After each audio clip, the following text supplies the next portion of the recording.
Dengan Mas Iwan. Iwan? Iya. Oke, Mas Iwan. Oke, tapi sebelum itu mungkin aku perkenalan dulu ya, aku lupa jadinya.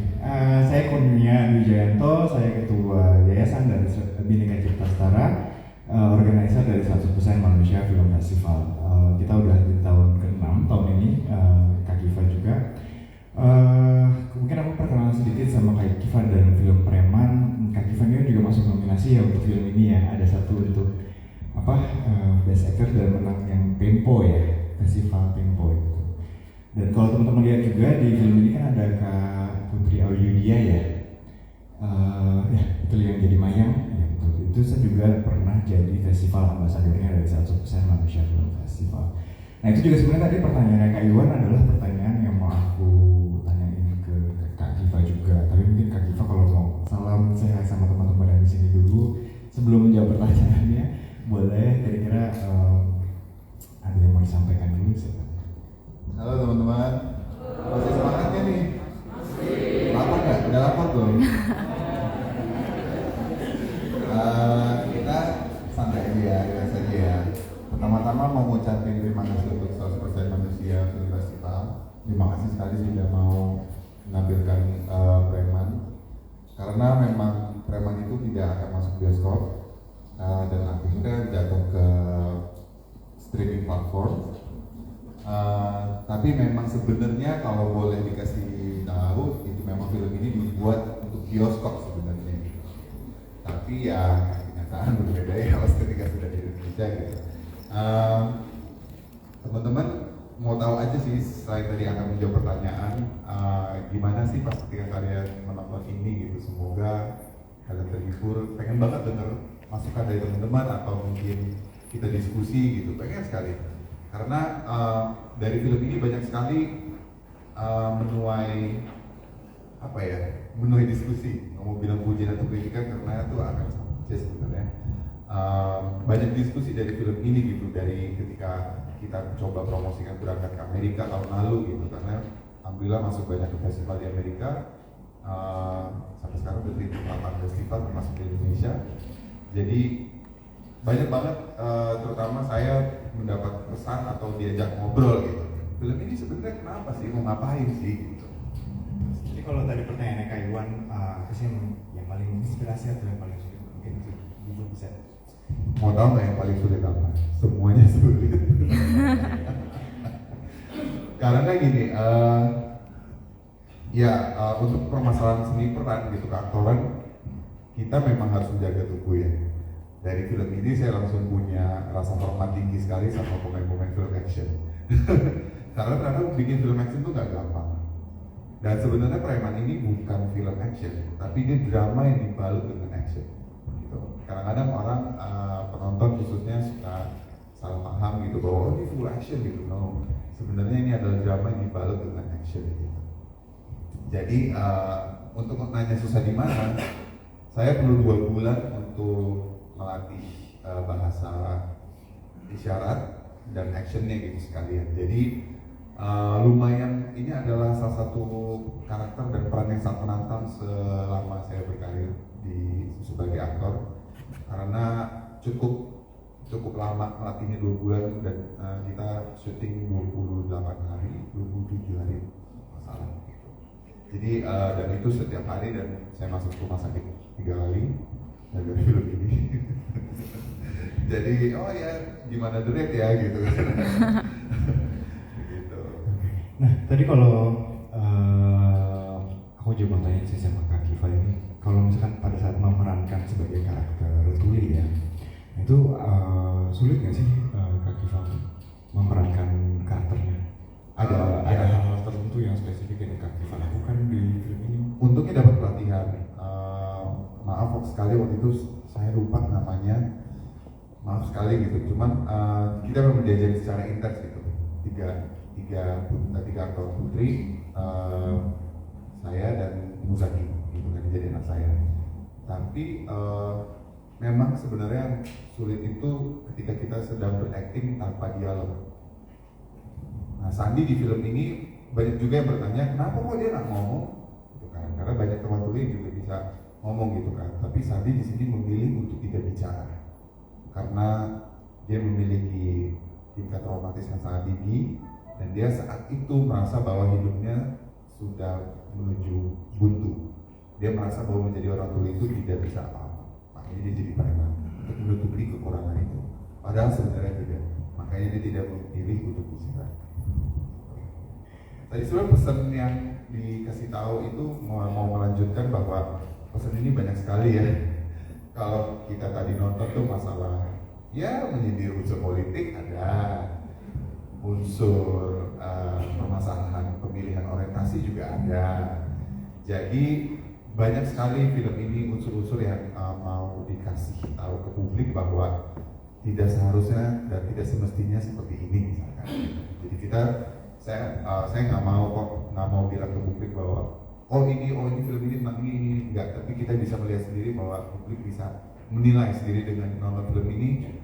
Penonton jadi banyak banget spektrum yang sebenarnya yang dibahas dalam satu film ya, kayak Siva ya.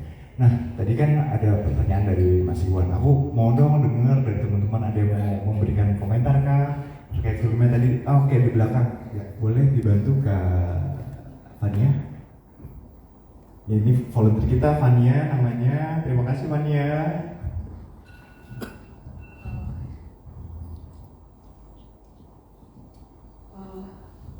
Halo, iya. Selamat sore teman-teman semua dan nama saya Regina. Saya kebetulan di sini dari volunteer publisher juga, tapi ya sekalian ya menikmati filmnya. Yang pertama yang tadi baik hal-hal yang sudah disebutkan lebih dahulu oleh Kak Kifa, Mbak saya ulangi lagi semuanya dramanya, actionnya semuanya saya rasa ya udahlah nggak perlu komentar lagi. Tapi apa yang saya apresiasi secara khusus itu adalah chemistry-nya yang antara Muzaki ya itu yang tadi jadi Pandu dan Kak Kifa yang jadi Sandi, menurut saya itu very convincing dan lebih ke arah benar-benar show don't tell aja, jadi nggak ada yang disebutkan secara dialog tapi benar-benar oh ini bapak dan anak gitu ya nggak perlu kata-kata secara verbal gitu. Itu yang benar-benar buat saya secara personal kena gitu. Dan saya juga merasa keren banget ini nyinggung soal relasi kuasa dalam society, our relations, soal stigma dan minority berlapis itu menurut saya ya keren. Dan kalau untuk pertanyaan dari saya maaf saya kedinginan jadi gemetar.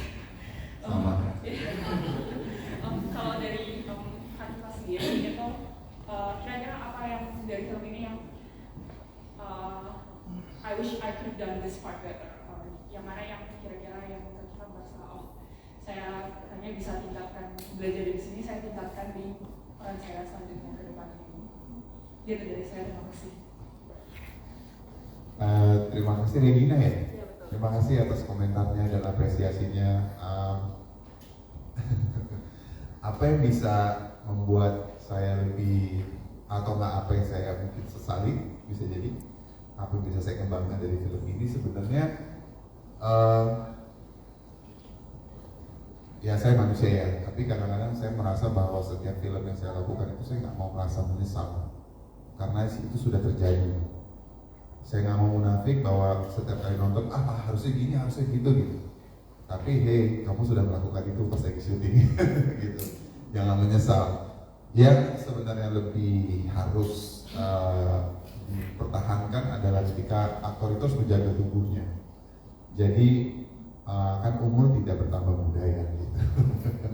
Jadinya saya perlu harus menjaga stamina terus menerus. Siapa tahu di mungkin kemudian hari nanti ada job untuk action lagi, ya udah harus bisa jaga dari sekarang gitu, karena malas itu adalah musuh utama dari seorang aktor. Jadi ya menjaga tubuh itu adalah paling penting. Udah kedinginan semua nih kayaknya. Oh iya.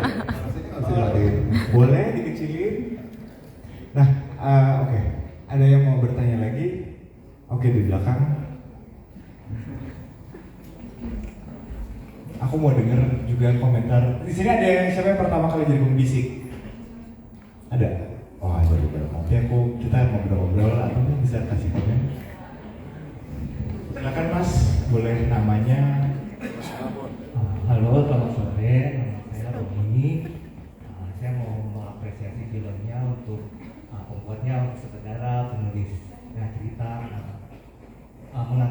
sesuatu yang mungkin jarang kita lihat dalam sebuah film ya, dari sisi seorang yang tuli, terus juga dia mengambil pilihan hidup sebagai preman.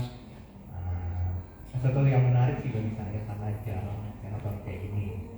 Terus saya juga mau mengapresiasi Mas Kiva yang pastinya membutuhkan waktu yang banyak untuk belajar bagaimana menjadi seorang tuli, mempelajari bahasa isyarat, dan juga adegan action yang harus membutuhkan tenaga yang kuat. Saya mau mengapresiasi itu. Untuk beberapa hal yang saya lihat dari filmnya yang cukup menarik bagi saya, yang pertama karena saya suka horor, sebenarnya saya suka adegan gore, jadi adegan yang darah itu saya suka. Cuman karena ini bukan tujuannya ke sana, jadi saya nggak bisa mengharapkan lebih banyak lagi, cuman ya oke lah. Kemudian saya juga suka beberapa hal yang disampaikan, yaitu bahwa kayaknya menjadi laki-laki itu harus menjadi seorang yang kuat, yang harus strong gitu lah. Dan di film ini karakter Sandi merupakan ke anaknya bahwa dia ingin menutupi kekurangannya dengan mencebutkan diri sebagai preman, yang sebenarnya sih bagi saya agak sedih sih, karena nggak harus seperti itu sih, bahwa ya mungkin itu kekurangan dari dia, tapi kan masih ada cara lain untuk menggali potensi dirinya. Kemudian juga yang adegan potensi yang si premannya merasa malu, padahal sesuatu yang sebenarnya gak harus malu kalau memang itu hal yang terjadi dialami. Terus juga yang adegan Ramon yang diolok-olok karena cara berperilaku dan juga orientasi seksualnya, yang sepertinya juga masih banyak orang yang suka melihat sebelah mata. Dan ya saya sih melihat dari sisi itunya. Kemudian kalau bisa Mas Kipa sampaikan, saya sangat terkesan sama Muzaki dari film sebelumnya, ya, dari Gundala atau Ilmu Hitam Pagi Setan. Dan saya juga melihat di film ini dia memang salah satu yang menarik perhatian saya. Oke. Tadi di sebelahnya mau nanya juga ya Mas, sekalian aja. Selamat sore, nama saya Karina. Saya mau bertanya ke Kak Kiva, benar ya namanya? Iya benar, nama saya emang susah. Iya, saya mau bertanya ke Kak Kiva, kan sebelum ada proses pembuatan film ini kan pasti kan ditawarin dulu kan ada produser atau Vera mungkin yang sebelumnya ke Kak Kiva dan apakah dulu kalau ada pembuatan film ini dan segala macam, kira-kira alasan apa akhirnya Kak Kiva mau untuk memerankan seorang Sandi yang seorang tuli atau preman dan segala macam traumatisnya, itu alasannya kira-kira apa? Oke, jadi dengan Mas siapa? Rory. Oh ya, terima kasih atas apresiasinya bahwa ya Muzaki, cerita sedikit ya, Muzaki begitu pertama kali ketemu sama saya nyambung, udah nggak pakai perlu apapun, anaknya juga supel banget, jadi kita udah merasa kedekatan itu udah dari semenjak awal reading, kamu bahkan nggak perlu reading deh, itu udah main bareng, udah bareng, dia sangat jenius untuk ukuran seumur gitu, dia jenius sekali gitu, makanya ya no wonder dia masuk nominasi juga FFI tahun lalu gitu kan. Ya itu sih sebenarnya kalau memang Mas senang dengan Muzaki ya gitu, dia tidak pernah mengeluh di set, bayang umur segitu, dan kita pernah syuting sampai jam 4 pagi, jam 5 pagi, dia begitu suruh syuting langsung on. Cuman kalau dia lagi bete gitu dengan anak kecil ya gitu, cuman dikasih headphone aja, main game, habis itu selesai, nggak rewel, nggak apa, tuh seneng banget dia sama Muzaki. Saya nggak tahu ya kalau misalnya nggak ada Muzaki itu kayak gimana gitu. Oke, itu pertanyaan dari Mbak siapa juga? Karina. Jadi gini, cerita sedikit ya, maaf ya kalau agak kedinginan, ini supaya tahu aja gitu. Randall itu sudah pernah kerja sama saya, sutradaranya, di film pendek dia pertama di Indonesia. Dia waktu datang dari Amerika, dia bikin film pendek, langsung saya casting gitu kan, dapat. Dan dari situ kita berdua kerjanya enak sekali gitu kan. Dan tiba-tiba pas lagi hari selesai, pas lagi syuting film pendek, dia ngomong, one day gue akan bikin film panjang dan gue pengen gue yang main, yang gitu. Ya saat itu kan, ya namanya juga film industri kadang-kadang ya lo banyak ngomong doang nih kayaknya gitu. Ya saya dengerin aja ya, oke kalau ngomong beneran ya silakan gitu. 6 tahun, 4 tahun kemudian saya lupa, dia datang, dia bilang udah lama kita nggak bertemu karena dia menghilang gitu. Ternyata dia mengalami banyak yang namanya hidup gitu ya. Dia memang sengaja menghilang dulu. Akhirnya dengan menghilang itu dan kejadian di hidupnya dia menulis preman. Dia menulis preman, dia tumpahkan semua itu ke dalam tulisan. Dia minta ketemu sama saya, dia datang. Dia bilang, ini sesuai janji gue waktu itu, mau nggak main buat gue? Itu tanpa proses casting, saya nggak bohong. Saya langsung kayak, emang tentang apa? Gitu, diceritain lah gitu. Kenapa saya mau menerima cerita ini? Saya mau menerima jadi Sandi karena ini menunjukkan bahwa minoritas perlu didengarkan. Dan saya bukan orang hero di sini. Karakter Sandi itu bukan pahlawan, tapi dia menjadi pahlawan karena untuk keluarganya. Itu ya.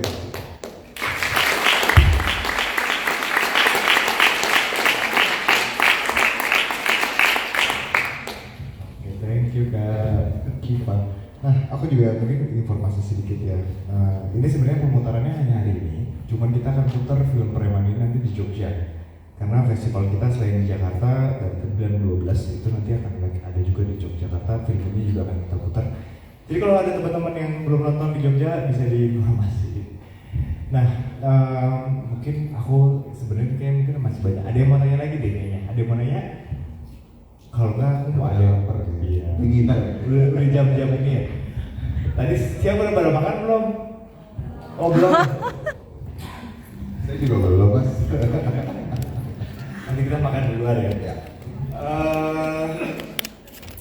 Buat teman-teman pembisik deh, kan yang kita hari ini memang sinergi programnya sinema berbagi.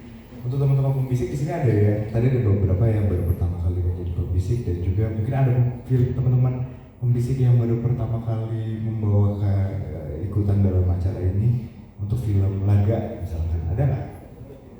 Karena lumayan banyak actionnya kan tadi di dalam, atau ada yang bisa share dari teman-teman yang di depan ini? Siapa? Oh, oke. Boleh.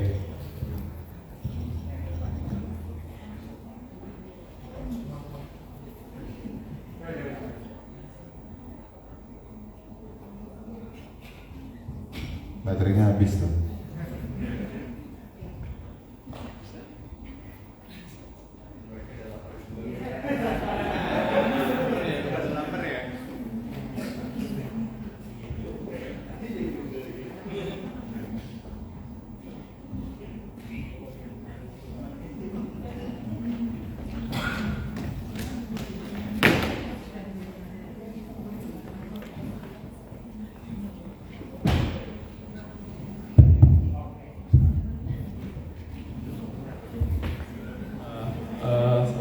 Selamat siang teman-teman semua. Nama saya Faiz.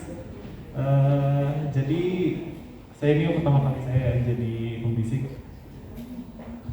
Saya pernah saya kaget dengan beberapa perubahan yang ternyata harus saya adaptasikan gitu. Misalnya ternyata untuk menunjukkan arah nggak bisa tuh dengan hanya itu ternyata kita harus secara detail bilang di bawah di kanan atas atau bahkan saat bersalaman tuh kita harus sentuh tangannya itu saya baru tahu gitu. Dan itu ternyata saya sadar bahwa masih banyak yang harus saya pelajari tentang difabel dan kaum disabilitas lainnya. Kak Kurnia boleh nambahin ya, kata Kak Kurnia sama Kak Kiva, ini kan teman-teman dari yayasan apa? Aku lupa, yang jadi teman-teman mitra-mitra juga, teman-teman dari Pak Mary, itu banyak banget yang memang baru pertama kali gitu kan, setelah pandemi akhirnya bisa nonton bareng lagi. Iya kan,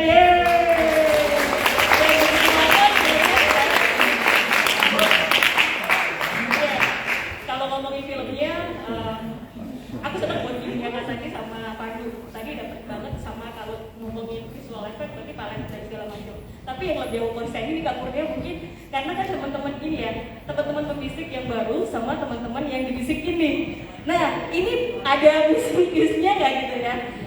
Boleh berarti ya kita nanya ke temen, justru teman sahabat-sahabat kita, teman Tunet yang mungkin dibisikin, kamu tadi dibisikin sama pembisik pertama kali gitu kan? ini mesti dicolek-colek atau akhirnya tadi dapat nggak sih gambaran dari filmnya yang di situ ada kak itu gimana nih? Iya. Dengan saya yang dibisikin oleh pembisik yang pertama kali mengikuti bioskop bisik seperti ini, untuk saya pribadi sudah sudah dapat sih alur ceritanya. Terlebih lagi kan di sini filmnya agak action gitu ya, yang dimana action ini kan agak sulit untuk dideskripsikan terkadang bagi para teman-teman pembisik. Namun saya pribadi dan juga pembisik yang membisiki saya mendapat sih alur ceritanya seperti apa, ditambah juga dengan saya memainkan imajinasi saya sendiri seperti itu. Jadi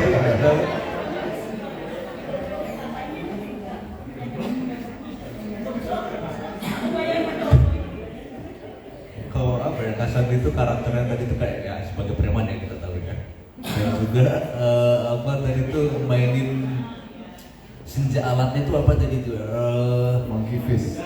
Yang diputer-puter itu ya tadi apa tuh? Ya, Monkey Fist. Yes itu. Lalu juga dengan anaknya siapa tadi namanya? Oh ya, Pandu, yang dimana benar apa kata Kak Boy tadi, bondingnya dapat banget antara ayah dan anaknya. Dan selanjutnya terima kasih. Oke, terima kasih teman-teman dan kakak semua.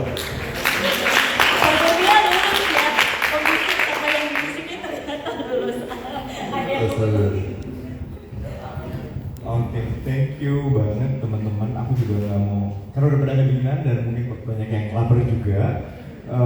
Atau aku coba lemparin satu pertanyaan lagi deh terakhir kalau memang ada yang mau nanya. Kalau enggak, di atas, di paling atas. Sorry, satu lagi yang terakhir, silakan. Habis itu mungkin aku akan.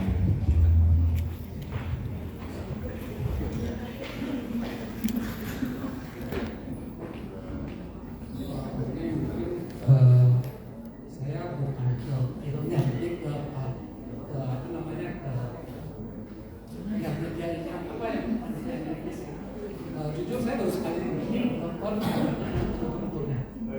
Saya baru tahu ada foto di sini. Cuman